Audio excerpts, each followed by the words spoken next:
Today on Crossing South, we get to see the industrial side of TJ at the Tijuana Innovadora event. We get to try what is allegedly the best shrimp taco in TJ, and we visit an art festival that keeps coming back for more every year.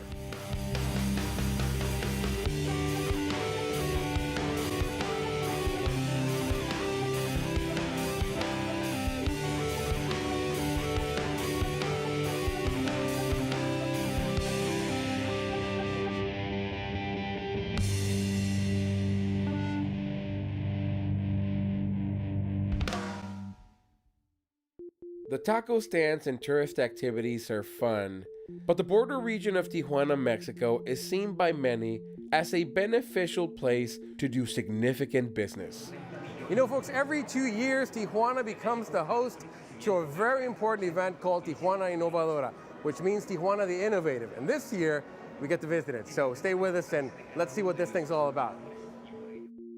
Folks, this is like a Vegas tech show, where companies bring out the toys they're working on and others get to show off their production capacity and tech advancement in their fields. Okay, folks, so we're here with Gerald Torres, someone from Woodward, right? Grupo Woodward, Logística Woodward, yes. Right, so you provide logistical services for manufacturing companies here that have to deal with customs. There's a lot of industry here, so there's a lot of work for you, right? Well, there is a tremendous amount of industry. You would think that all these American products are being made in the USA, but unfortunately that's not the case, or fortunately for us. There's a lot of manufacturers that are producing goods with highly skilled labor. The labor force has really gained knowledge over the years as far as how to produce better quality goods. There's huge companies like Panasonic, Foxconn, Sharp, Samsung. Tijuana was known as the hub for televisions of the world. I don't know if you had an opportunity to walk around, but jacuzzis are being manufactured in Tijuana, medical products, televisions, automobiles, you name it, it's here. And Tijuana is not the only production zone. There's Mexicali. Right. Mexicali, Bosch tools are produced down there. A lot of the aerospace companies are producing down there. Mexicali. Tecate region, Ensenada, a lot of products. Budweiser produces their bottles in Mexicali. Really? All American beer. It doesn't get more American than Budweiser, folks. Don't tell anyone. We won't tell anyone. So, folks, there you have it. We'll continue exploring this place, and we thank Gerard. My pleasure. Thank you so much for giving us some insider information on this. Not a problem, a pleasure. And stay with us, folks. Let's keep exploring this fantastic event that showcases Baja's industrial and manufacturing power. Stay with us.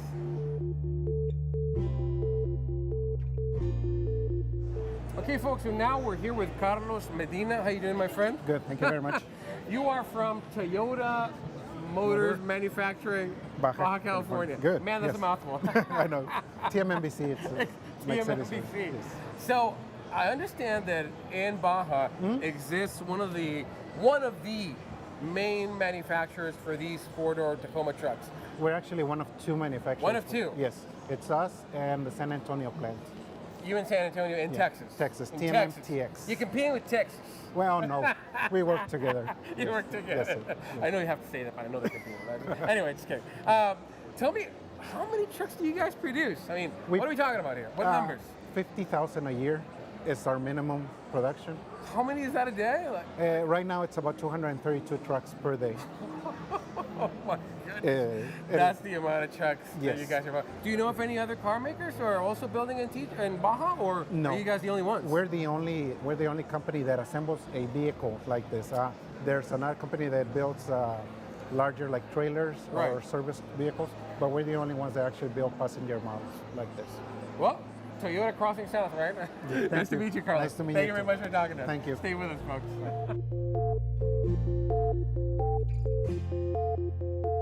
Well, folks, one of the many companies that we found here in Tijuana Innovadora today is a software development company called Mynum. And we have two of the main people there. Your name is Angel? Angel Sanchez, nice to meet you. And your name? Marco Barraza. Marco Barraza, nice to meet you guys. So, talk to us about what you do. What kind of softwares are you guys developing? Are you first of all, native Tijuanonians? Where are you guys from? I'm born in Mexico City and came here to Tijuana since I was 6 years old. So you're basically local. Yeah, and that's part of the slogan of the Tijuana Innovadora. Right, exactly. That's the slogan they're using for the I'm born advertising. somewhere else, yeah. Exactly. I'm a Tijuanonian born in whichever Exactly. city of Mexico. Yeah. You're right. And Marco, where are you from? I'm actually a full-blown Tijuanonian, born and raised. I travel to San Diego every now and then. Right. I was born here. Yeah, great. So you guys now, as a local company, talk to us about what you're doing. What kind of softwares are you developing? What are you doing? What stuff are you showing off here at Tijuana Innovadora? Several products that are companies that we own. One of these is Ninja, which specializes in special education apps. Special education apps. Okay. Can you show us what it does? I mean, Absolutely. So at Ninja, you guys developed this then? Yes. Absolutely. It's all done here in Tijuana, from the graphics to the actual special education consulting from special education teachers, obviously the programming as well. So this is basically exercises for kids, for example, with autism or dyslexia. Oh. So we actually traded all of the kind of older model pen and paper exercises, and we put them in a digital platform, the iPad and the iPhone and some other mobile application programs, right? So basically what the kid does is, instead of sitting in a table, writing stuff, they'll be actually working on an interactive platform, and this is all, again, done here in Tijuana with local talent. Being in San Diego, we have not done a good enough job in telling people everything that's going on south of the border. There's so many things going on that people don't know of that you'd be surprised. So there's, specifically in software development, we've created a very nice ecosystem where we've been able to capture a lot of talent from the regional and local universities, and they're able to come to us and work, for projects specifically for the U.S. Thank you guys for talking to us, you, Jorge. Thank and you congratulations Thank on you, what you're Jorge. doing. All Thank you very success much. to you guys. Thank you, sir. Okay, folks, so we're here with Alberto Herrera, the engineer in charge of designing some of the softwares and the video games for Mynum. And tell us about what you've done here, my friend. We developed these capabilities of wireless communications and gaming. So we developed a number of games using RF technologies and infrared technology. And so we developed the games as fishing, boxing, bowling, tennis. And this looks and feels, by the looks of it, like the Wii, the Nintendo Wii. These products were designed 3 years prior to Wii. Really? And so this technology came about, and we were bringing new technology. And the company was very adamant of making non-violent games.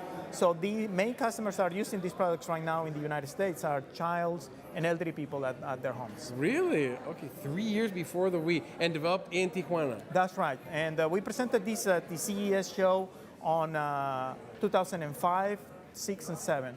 And actually, Bill Gates was there playing our golf system for 15 minutes on our booth. We're very excited of having him play with our system. I bet. Well, are you going to let me play some of your games? Of course, go ahead.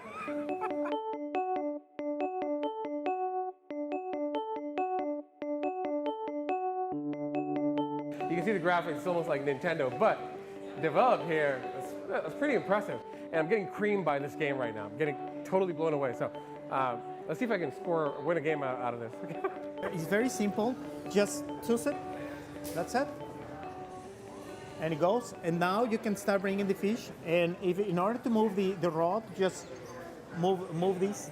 Got you. Now, if a digital fish grabs, you will find vibration. The effort that you need to pull on the winding will increase. So it has a little microcomputer controlling a motor with a gear inside. Here comes the fish. Don't come so fast. Little bit. That's it. Now you will find a little bit of vibration, a little bit of force, and be careful on the line. You're gonna break it. That's it. So you have a green line on top. If it comes red, then you break it, the line. That's it. You landed the fish. What I could not do in real life, I'm only able to do in the virtual world. Thank you, my friend. You're welcome. Thank you for allowing me to do this. Okay. So you're the engineer who designed this, right? Yeah, I was directing the team that actually developed these products. Oh my goodness, that's great, that's great. They're also developing a product for elderly people in an emergency who cannot reach the phone to call for help. I don't know, sounds awfully familiar. This has the potential of replacing the I've fallen and I can't get up, you know? it was certainly fun to get to know some of Tijuana's innovators. We decided to go on location to a company that is very representative of the region when it comes to technology industries. The company's called Plantronics. Now, they make headsets and related communication devices for use all around the globe. We started business in Santa Cruz, California 50 years ago. We just celebrated in the month of May the 50-year anniversary of Plantronics. So the operation has 2,000 people in the manufacturing area. You will be able to see that we have a lot of type of different assemblies being done. It's a very complex operation. In the laboratories where we test our products or where we design the products, that we have state-of-the-art equipment. You know, before, I thought they simply had assembly lines. But the local workforce also includes tech professionals who assist in research and development of new technology. My hand looked really cool under their microscope, by the way. The soundproof room we visited was eerily quiet, and their 3D printer uses some kind of laser beam to make prototypes. I know there's domestic 3D printers, but this is the real deal Holyfield. We manage our call center from here. We do customer service care here from Plantronics. You know, walking around the call center, I noticed how comfortable and decent the workspace is for the employees. A bit larger than average cubicles, and yes, she is sitting on an exercise ball. After all, this company has been rated as one of the greatest places to work in Latin America, and I'm starting to see why. Okay, so these guys seem to be running a pretty smooth operation here. Good for them. But, you know, I found myself wandering this town, and as I watched these kids playing the beautiful game, my senses perceived a beautiful smell.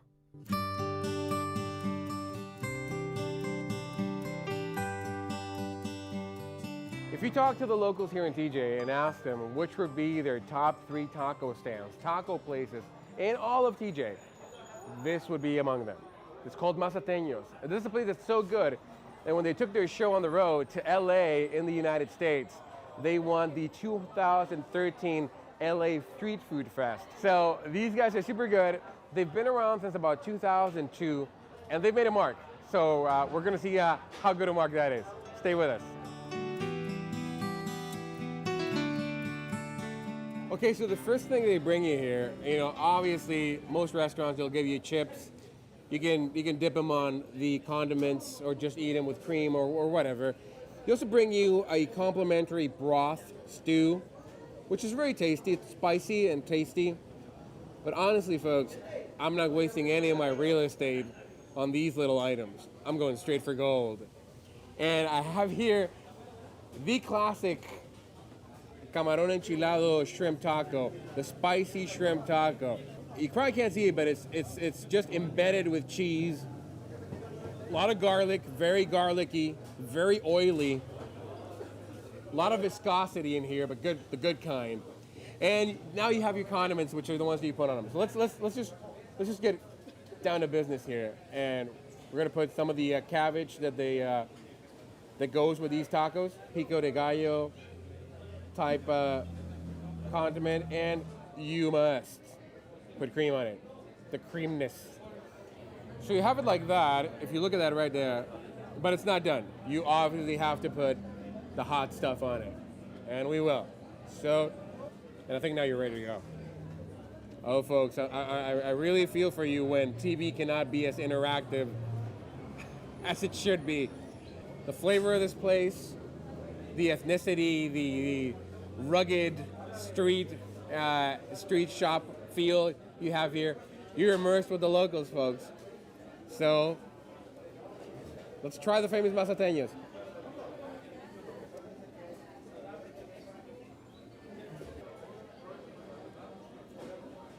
If it was up to me, I would just cut the camera and finish this taco on my own.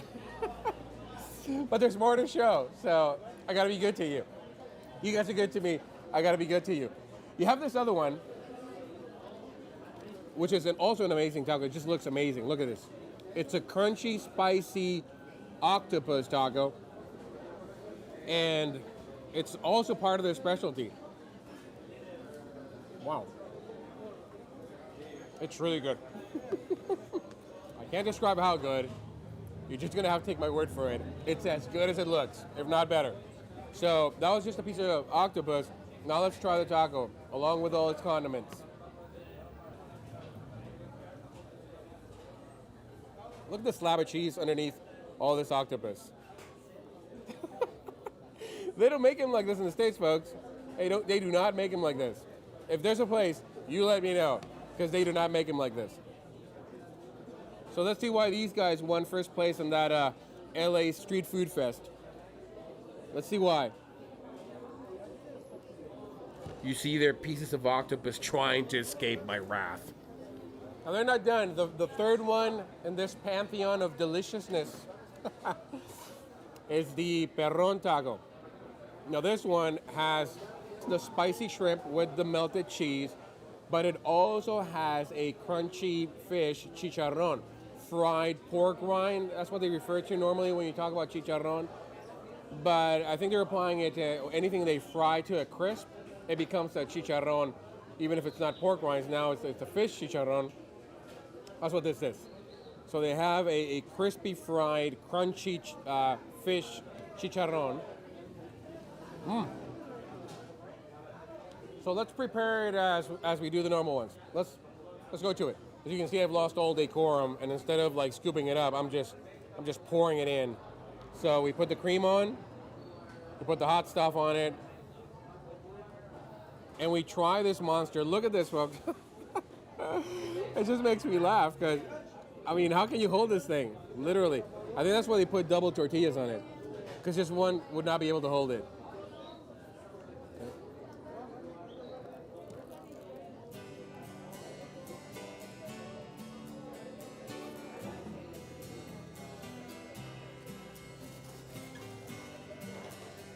My verdict, Jorge tested, Jorge approved, man. Folks, these guys aren't messing around. These guys are not messing around. Now I know why this place is one of the best places known in TJ by the locals. If you haven't discovered it, now you have. So I'll leave it up to you. I'm just happy I was here. I'm just happy to be here. Stay with us, folks. More to come. This is Crossing South. Let me just continue with this stuff, because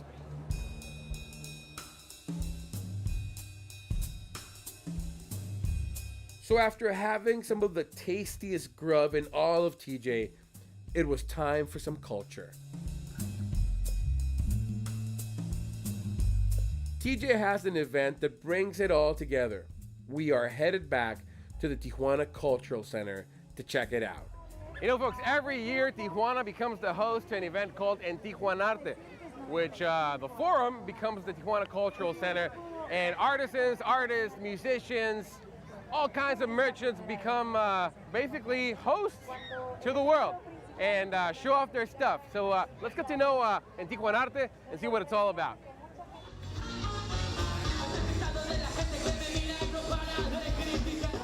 Both young and old come to this event to listen to bands and other showcases, or to buy the new manifestations of urban art particular to the ecosystem of Baja. But it's not just the local artists that bring out their talent. This event is attracting artists from other parts of Mexico.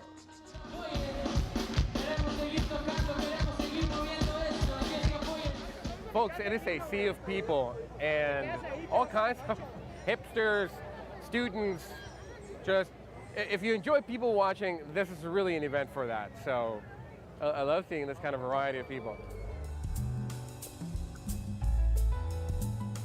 Okay, so we're here with my friend Jose Luis Ramirez. Is that your name, my friend? Yes. Nice to meet you. Where are you from, Jose Luis? Mexico DF. Mexico City, from the capital. Now, were you schooled in art back in Mexico City? Yes. Okay, what school? In Esmeralda.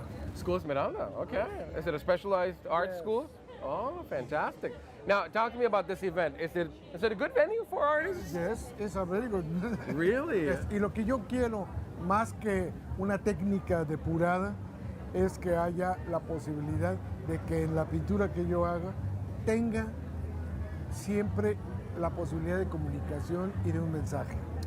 You see, more than that, more than copying or establishing a technique that maybe has been there, done that, he says what he's looking for really is to have the possibility of communicating, of expressing a message, and that's what he's Yes. hoping to convey with his paintings.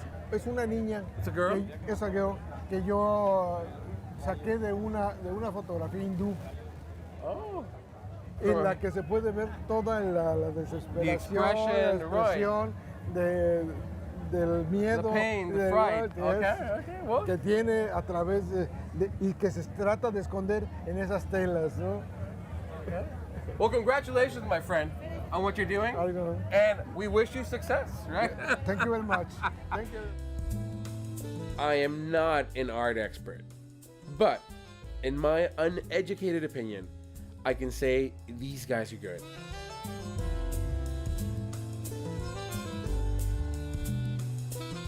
Some paint with more cerebral objectives, others just follow their heart. Okay, folks, so we're here now with Maria Evangelina Rodriguez. Is that your name? Yes. Okay, nice to meet you, Maria. Nice to meet you. Now tell me about horses. I mean, where does this passion come from? Well, ever since I can remember, I've loved horses. I have a horse right now. I ride, and I think it's a very noble creature, beautiful. And I would tend to agree with you. Where are you from originally? I'm from Mexico, Morelia, Michoacan. It's in the middle of Mexico. Okay. And, It's a but beautiful state, I've heard. yes. Right, and- Morelia? Yes, it's a beautiful city, colonial style. And are you living in Tijuana now? I've lived in Tijuana for almost 40 years, so 40 years. Wow, I'm- you're local. now. I'm local. You're local. Talk to us about Entijuanarte. Is it a good venue for artists? I've been doing it since it started the first year. I think this is the 7th year. This is a good thing to show the world a face of Tijuana that people don't know. You know, there are artists, there are not only painters, there's music, there's the opera, there's dancers, there's very talented people. And that's good. That, Get to show their stuff here, huh? yes, yes. Well, it's certainly a nice venue, and we're happy to have met you today. Thank you so Maria, much. and we wish you continued success with your paintings. Thank you so much. Okay, folks, so I specifically chose this spot because I wanted to feed on the Mexican stereotypes and preconceptions people have of Mexico. So that painting, I think, certainly fits that profile. That's what you normally expect to see in Mexico because of the iconic character of Pancho Villa. David Silva, my friend. Hola, hola. It's not just a painting of Pancho Villa. I mean, I see you've done things to it. You have little portraits hidden within them. Talk to me about your art. What kind of art are you looking to do here? Just I used to paint faces of these guys with a lot of images on the mustache, and it used to be a lot of work. Right. And then I found something, something to add of the painting without the work. It's just something else, trying to say something else. Right. Not just the image of this guy with the face. Exactly. I mean, you look at it from a distance and it's a photo of Pancho Villa, but you look at it carefully and it's not. Right. These are real wrestlers. And they're all wearing Vans Yes. or All-Stars, Converse. Talking about these archetypes, I mean, what are you hoping to convey with this painting? I'm trying to paint myself here. They come from the South and they start adapting to Yes. border Don't culture, forget, right? but add something else. But they'll never let go of their Mexicanness, right? No, anymore. And has many icons from the Mexican culture, along with the Americanized aspect of them starting to creep up into these characters. So, well, David, very original, Thank very you. unique artist. Thank so, you. thank Thank you very you. much for sharing your stuff with us today. It was quite a day of exploration, but it looks like the sun is setting on today's adventure.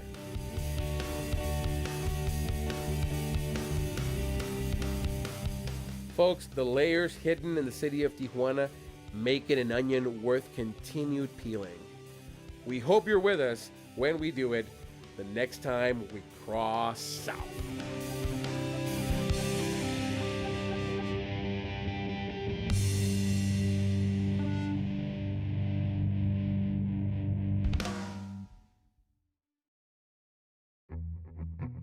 You can find maps and information about the places you just saw, or you may order a copy of this program on DVD at crosssingsouth.com. We also do Facebook.